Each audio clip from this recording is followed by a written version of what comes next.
সুন্দরবনের বাঘ এত আক্রমণাত্মক কেন?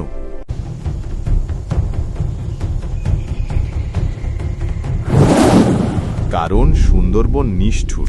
এখানে খাবার কম, জায়গা কম, আর প্রতিনিয়ত জোয়ার ভাটার সাথে লড়াই। এখানে বাঘকে শুধু শক্তিশালী হলেই চলে না, চালাক, সাহসী আর আক্রমণাত্মক হতে হয়।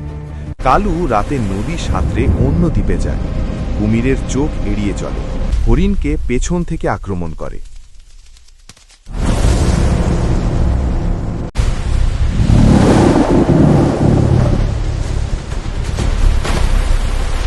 আর প্রয়োজনে গ্রামেও আসে। সে থামে না, দ্বিধা করে না,